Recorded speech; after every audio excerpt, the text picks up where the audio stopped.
Hello everyone and welcome back to the course of Power Engineering and Refrigeration for the students of 5th semester diploma in Mechanical Engineering. I am Ritesh Harode from Department of Mechanical Engineering, NIT Polytechnic, Nagpur. Video lecture is on first chapter internal combustion engine, and today we are going to solve some problems on Carnot cycle. Carnot cycle is one of the most important power cycle, and we must know how to calculate the problems on this cycle. So that's why we are going to learn about the numericals on this topic. The learning outcome for this video lecture. After completion of this video lecture, the learner will be able to plot the cycle on PV and TS chart. So basically सबसे पहले हम लोग देखेंगे कि Carnot cycle को PV और TS chart के ऊपर किस तरह से रिप्रेजेंट किया जाता है। ये ऑलरेडी हमने पिछले वीडियो लेक्चर में पढ़ा है, हम उसको एक बार यहाँ पर रिवाइज करेंगे। दूसरा, calculate the air standard efficiency of Carnot cycle. तो आपको कार्नोट साइकिल की एयर स्टैंडर्ड एफिशिएंसी या थर्मल एफिशिएंसी कैलकुलेट करना आना चाहिए। तो इस वीडियो लेक्चर में हम ये दोनों चीजें बहुत अच्छी तरह से वापस पढ़ने वाले हैं। Before moving further, you should have a prerequisite knowledge of Carnot cycle, PV and TS diagram of Carnot cycle and efficiency of Carnot cycle. ये तीनों टॉपिक हमने हमारे पिछले वीडियो लेक्चर में कवर किए थे, तो जिसमें हमने कार्नोट साइकिल को डिटेल में पढ़ा था, कौन सी प्रोसेस इन्वॉल्व होती है वो हमने देखा था। चारों प्रोसेस को हमने पीवी और टीएस डायग्राम पर रिप्रेजेंट करना सीखा था। और लास्ट में हमने देखा था कि कार्नोट साइकिल की एफिशिएंसी कौन से फार्मूले से कैलकुलेट की जा सकती है। तो ये सारी चीजों को एक बार वापस रिकॉल कीजिए। अगर आपको इनमें थोड़ा भी डाउट है तो पिछला वीडियो लेक्चर एक बार फिर से देखिए। आगे बढ़ने से पहले एक बार हम रिवाइज करेंगे कार्नोट साइकिल का पीवी और टीएस डायग्राम, जहां अगर आप ध्यान से देखें तो प्रेशर वॉल्यूम और टेम्परेचर एंट्रोपी दोनों डायग्राम यहाँ पे बनाए गए हैं। तो सबसे पहली जो प्रोसेस होती है वो होती है रिवर्सिबल आइसोथर्मल एक्सपांशन। तो ये प्रोसेस है 1 to 2। तो इस प्रोसेस में क्या हो रहा है, एक्सपांशन हो रहा है, यानी वॉल्यूम बढ़ रहा है। वॉल्यूम इंक्रीज अगर होगा तो प्रेशर ड्रॉप होगा, और प्रेशर ड्रॉप होने का जो रीजन होता है वो है क्योंकि वॉल्यूम बढ़ रहा है। तो वॉल्यूम अगर बढ़ेगा तो प्रेशर ड्रॉप होगा, पर क्योंकि प्रोसेस आइसोथर्मल है इसीलिए टेम्परेचर कांस्टेंट होता है। दूसरी प्रोसेस है 2 to 3, it is reversible adiabatic expansion.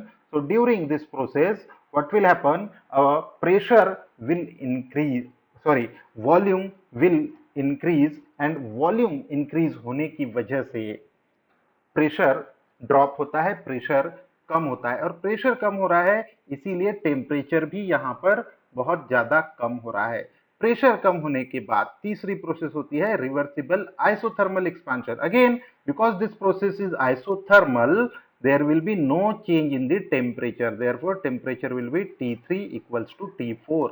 Then this process takes place, so volume कम हो रहा है, वॉल्यूम कम हो रहा है तो इसका इफेक्ट होगा प्रेशर पे, प्रेशर बढ़ने लगेगा। और फिर अगर प्रेशर बढ़ रहा है तो आगे चौथी प्रोसेस में वापस प्रेशर बढ़ रहा है, वॉल्यूम कम हो रहा है, क्योंकि ये प्रोसेस है रिवर्सिबल एडियाबैटिक कॉम्प्रेशन। तो इस प्रोसेस में फिर से प्रेशर बढ़ेगा, वॉल्यूम कम होगा, और प्रेशर बढ़ने की वजह से यहाँ पे हीट ट्रांसफर भी इंक्रीज होगा 4 to 1 में। यहाँ अगर आप ध्यान से देखें तो दो टेम्परेचर रेंज है, पहला है T1 से T2, यानी T1 will be equals to T2, and दूसरा है T3 will be equals to T4। तो जो आपका कार्नोट साइकिल है वो दो टेम्परेचर रेंज पे काम करता है। हम इस जो टेम्परेचर को जो T1 और T2 पे है, यानी जब 1 to 2 जब प्रोसेस होगी इस टाइम पे जो टेम्परेचर रहेगा उसको हम बोलेंगे हायर टेम्परेचर और TH से रिप्रेजेंट करेंगे, और इस टेम्परेचर को हम TL से रिप्रेजेंट करेंगे, यानी लोअर टेम्परेचर TL। तो ये था कार्नोट साइकिल का पीवी और टीएस डायग्राम। आगे देखते हैं एफिशिएंसी ऑफ कार्नोट साइकिल। तो कार्नोट साइकिल की एफिशिएंसी का कैलकुलेट करने के लिए कार्नोट साइकिल की एफिशिएंसी का फार्मूला है, या किसी भी एफिशिएंसी का फार्मूला होता है आउटपुट अपॉन इनपुट। तो यहाँ पे जो आउटपुट है वो वर्क डन होता है, so net work done divided by heat addition. Heat addition इस प्रोसेस का इनपुट है। सो ये दोनों का अगर रेशो हम कैलकुलेट कर सकते हैं तो हम कार्नोट साइकिल की एफिशिएंसी कैलकुलेट कर सकते हैं। इसका फार्मूला होता है 1 minus T L upon T H. T L lower temperature है और टी एच हायर टेम्परेचर है। तो ये वैल्यूज यहाँ पर हमने ली हुई है। तो हमें याद रहना चाहिए कि कार्नोट साइकिल की एफिशिएंसी को कैलकुलेट करने के लिए हमें लोअर और हायर टेम्परेचर की जरूरत पड़ती है। कार्नोट साइकिल के बारे में हम फाइनली ये कंक्लूड कर सकते हैं कि कार्नोट साइकिल की जो एफिशिएंसी होती है वो सबसे ज्यादा होती है। यानी अगर आप कभी भी कोई भी इंजन बना रहे हो उसकी एफिशिएंसी कार्नोट साइकिल की एफिशिएंसी से ज्यादा नहीं हो सकती। तो इसीलिए कार्नोट साइकिल की एफिशिएंसी को हम एक रेफरेंस मानते हैं। अगर आप कोई इंजन डेवलप कर रहे हो और उसकी एफिशिएंसी आपने चेक की है तो उसकी एफिशिएंसी हमेशा कार्नोट साइकिल की एफिशिएंसी से कम होना चाहिए। अगर एफिशिएंसी ज्यादा आती है इसका ये मतलब है कि वो इंजन प्रैक्टिकली बनाना इम्पॉसिबल है। दूसरी बात, efficiency of Carnot cycle is independent of working fluid. कोई भी फ्लूइड यूज कीजिए उससे एफिशिएंसी पे कोई भी फर्क नहीं पड़ने वाला। एफिशिएंसी डिपेंड करती है सिर्फ हायर और लोअर टेम्परेचर के ऊपर, और इन दोनों टेम्परेचर का डिफरेंस जितना ज्यादा बड़ा होगा उतनी ज्यादा एफिशिएंसी होती है कार्नोट साइकिल की। तो इस तरह से ये कार्नोट साइकिल के बारे में बेसिक नॉलेज है जो हमें पता होना चाहिए, और जब हम न्यूमेरिकल सॉल्व करेंगे तो इसी बेसिक नॉलेज को ध्यान में रखेंगे, क्योंकि अगर आपको किसी दूसरे इंजन की एफिशिएंसी को कंपेयर करना है तो ये चीजें पता होना जरूरी होता है। तो आगे देखते हैं कि न्यूमेरिकल्स किस तरह से हम लोग सॉल्व कर सकते हैं। सो दोस्तों देखिए ये प्रॉब्लम हमें दिया हुआ है और ये कार्नोट साइकिल के बेस पे प्रॉब्लम है, और देखिए इसे किस तरह से सॉल्व कर सकते हैं। तो हम लोग प्रॉब्लम को पढ़ेंगे और साथ ही साथ गिवन डाटा भी फाइंड आउट करना शुरू करेंगे। सो यहाँ दिया हुआ है a inventor claims of developing a heat engine having following details. तो एक इन्वेंटर है जो क्लेम कर रहा है कि उसने एक हीट इंजन बनाया है जिसकी डिटेल ये दी हुई है। तो सबसे पहली चीज दी हुई है पावर डेवलप। क्लेम कर रहा है इन्वेंटर कि जो इंजन उसने डेवलप किया है वो 71 किलोवाट का पावर डेवलप कर रहा है। तो साथ ही साथ हम गिवन डाटा लिखना शुरू करेंगे। तो सबसे पहले हमें पता चला कि पावर डेवलप जो इंजन है उसका पावर डेवलप कितना हो रहा है 71 किलोवाट। ये इंडिकेटेड पावर होता है किसी भी इंजन का, इंटरनल पावर इंडिकेटेड पावर हम इसे बोलते हैं। तो 71 किलोवाट पावर का इंजन का आउटपुट है 71 किलोवाट। आगे दिया हुआ है फ्यूल बर्न पर आवर। तो फ्यूल बर्न हमको दिया है 7.2 केजी पर आवर में। तो फ्यूल आपको किलो जूल पर केजी पर आवर में दिया हुआ है, हमें उसको कन्वर्ट करना है केजी पर सेकेंड में। तो हम उसको डिवाइड कर लेंगे 60/60 से, यानी 60 एक घंटे में 60 मिनट होते हैं तो हमने 60 से डिवाइड किया तो मिनट में कन्वर्ट हो जाएगा, और एक बार अगर 60 से डिवाइड कर लेंगे तो ये सेकेंड में आ जाएगा। तो इस तरह से हमें पता चला कि फ्यूल सप्लाई कितना हो रहा है। उसके बाद दूसरी चीज हमें दी हुई है कैलोरीफिक वैल्यू ऑफ फ्यूल, जो है 44,000 किलो जूल पर केजी। तो जो फ्यूल हम लोग सप्लाई कर रहे हैं उसकी कैलोरीफिक वैल्यू सीवी है 44,000 किलो जूल पर केजी। तो ये गिवन डाटा हमारे पास है। तो ये जो फ्यूल सप्लाई और कैलोरीफिक वैल्यू है ये दोनों हमें पता करता है कि हमने कितनी हीट सप्लाई करी। इन दोनों से हम लोग इंजन का इनपुट कैलकुलेट कर सकते हैं और ये इंजन का आउटपुट है। तो इनपुट और आउटपुट अगर हमें किसी इंजन का पता है तो हम उसकी एफिशिएंसी फाइंड आउट कर सकते हैं। पर यहां पे हमें क्या करना है, कार्नोट साइकिल की एफिशिएंसी फाइंड आउट करनी है। आगे देखते हैं क्या दिया हुआ है। आगे हमारे पास है टेम्परेचर ऑफ हीट सोर्स। तो टेम्परेचर दिया है 730 डिग्री सेल्सियस। तो देखिए कार्नोट साइकिल की जब भी एफिशिएंसी फाइंड आउट करते हैं तो हमारे पास एक हायर टेम्परेचर होना चाहिए और एक लोअर टेम्परेचर होना चाहिए। तो हायर टेम्परेचर हमारे पास है 730 डिग्री सेल्सियस, तो ये टेम्परेचर है, हम इसको कंसीडर करेंगे हायर टेम्परेचर 730 डिग्री सेल्सियस। और इसमें 273 अगर ऐड कर देंगे तो ये कन्वर्ट हो जाएगा डिग्री केल्विन में, तो हमने इसको केल्विन में कन्वर्ट कर दिया। याद रखिए टेम्परेचर हमेशा केल्विन में हम लोग लेंगे। दूसरा टेम्परेचर दिया हुआ है temperature of heat sinks 30 degree Celsius. तो ये लोअर टेम्परेचर है, यहाँ टेम्परेचर को कंपेयर करके आपको समझ जाएगा कि टेम्परेचर हायर कौन सा है और लोअर कौन सा है। So this is our lower temperature, और इसी को भी हम लोग कन्वर्ट कर लेंगे केल्विन में, तो ये टोटल आ जाएगा 303 kelvin. Now we need to find out verify whether his claim is true और नॉट। तो हमें पता करना है कि जो इन्वेंटर क्लेम कर रहा है कि उसने ऐसा इंजन बनाया है, ये सच है या नहीं, ये हमें पता करना है। और ये पता कैसे करेंगे हम लोग? तो हम लोग इस इंजन की कार्नोट एफिशिएंसी फाइंड आउट करेंगे, और उसके बाद जो इंजन डेवलप किया गया है उसका आपके पास इनपुट है और आउटपुट भी है, उसकी भी एफिशिएंसी कैलकुलेट करेंगे और दोनों को कंपेयर करेंगे। अगर इंजन की एफिशिएंसी कार्नोट साइकिल की एफिशिएंसी से कम आती है तो इसका मतलब है कि वो इंजन बनाना पॉसिबल है। लेकिन अगर इन्वेंटर के इंजन की एफिशिएंसी कार्नोट के एफिशिएंसी से ज्यादा आती है, इसका मतलब कि इन्वेंटर का क्लेम गलत है और ये इंजन बनाना प्रैक्टिकली पॉसिबल नहीं है। सो देखिए कैसे इसको हम लोग सॉल्व कर सकते हैं।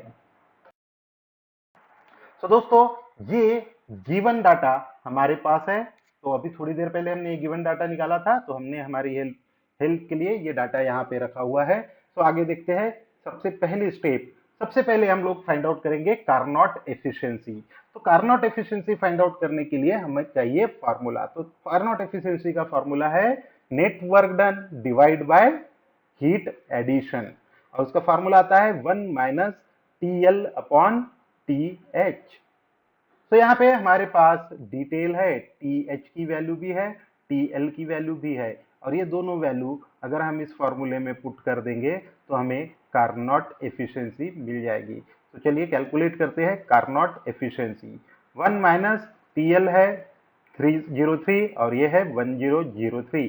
सो यहाँ हमें एफिशिएंसी मिली 69.79%। तो ये जो एफिशिएंसी मिली है हम इसको 100 से मल्टीप्लाई कर लेंगे तो आपको परसेंटेज में एफिशिएंसी मिल जाएगी। तो कार्नोट एफिशिएंसी इस इंजन की आ रही है 69.79%। So this is our first equation, mark it as a equation number 1। तो इस तरह से हमने कार्नोट एफिशिएंसी फाइंड आउट कर ली। आगे हम लोग फाइंड आउट करेंगे एफिशिएंसी ऑफ इन्वेंटर्स इंजन। तो इन्वेंटर ने जो इंजन हमें दिया है, जो डिटेल दी है, उसकी एफिशिएंसी हम लोग कैलकुलेट करेंगे। तो एफिशिएंसी का फॉर्मूला हमेशा होता है आउटपुट अपॉन इनपुट। तो यहाँ पे देखिए आउटपुट क्या है, तो efficiency of this engine is power developed divide by heat supplied. Power developed आपको दिया हुआ है, कितना है, एक बार और आगे देख लेते हैं। पावर डेवलप्ड, और इनपुट के लिए हम लोग क्या करेंगे, जो हीट सप्लाइड है, calorific value of fuel multiplied by heat हमने कितनी सप्लाई की है। तो ये दोनों वैल्यू हमारे पास है। पावर डेवलप्ड हमारे पास है 71 किलोवाट और सीवी की वैल्यू हमारे पास है 44,000। देन हमारे पास एक और वैल्यू है फ्यूल सप्लाइड की। तो ये सारी वैल्यूज हम लोग यहाँ पर पुट कर देंगे तो हमें मिलेगा एफिशिएंसी ऑफ इंजन। तो आइए वैल्यूज पुट करते हैं। Efficiency of engine is equals to power developed है 71, सीवी की वैल्यू है 44,000 और फ्यूल सप्लाइड है 7.2 डिवाइड बाय 60 इंटू 60। तो एफिशिएंसी आ रही है 0.8068, और अगर इसको हम परसेंटेज में कैलकुलेट करते हैं तो हमें इसको 100 से मल्टीप्लाई करना पड़ेगा, तो हमारे इंजन की एफिशिएंसी आएगी 80.68%। सो मार्क दिस इक्वेशन एज 2। तो यहाँ देखिए हमने दो चीजें फाइंड आउट कर ली, हमने कार्नोट एफिशिएंसी फाइंड आउट की इंजन की, और हमने इन्वेंटर के इंजन की एफिशिएंसी भी फाइंड आउट कर ली। तो अभी अब पता करते हैं कि ये जो क्लेम किया गया है वो करेक्ट है या नहीं। तो दोस्तों अभी हमने कार्नोट एफिशिएंसी और इंजन की एफिशिएंसी कैलकुलेट कर ली है। सो इन दोनों को कंपेयर करते हैं। तो सबसे पहले इक्वेशन से हमें मिली कार्नोट एफिशिएंसी जो है 69.79% और दूसरे इक्वेशन से हमें मिली इंजन की एफिशिएंसी जो है 80.68।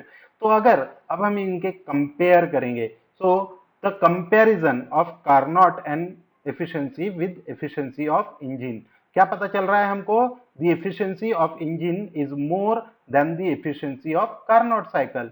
यानी यहाँ पे इंजन की जो एफिशिएंसी है वो 80.68 है, कार्नोट एफिशिएंसी हो सकती है 69.79। और क्योंकि इंजन की एफिशिएंसी कार्नोट की एफिशिएंसी से ज्यादा है, इसका ये मतलब है कि जो इन्वेंटर ने क्लेम किया है वो पॉसिबल नहीं है, क्योंकि ऐसा इंजन बन ही नहीं सकता जिसकी एफिशिएंसी कार्नोट साइकिल की एफिशिएंसी से ज्यादा हो। तो कार्नोट की एफिशिएंसी अगर 69.79 आ रही है तो ये इंजन बनाना इम्पॉसिबल है। So finally we can conclude that कि इन्वेंटर ने जो क्लेम किया था वो इनकरेक्ट है। So this is the final answer for this problem.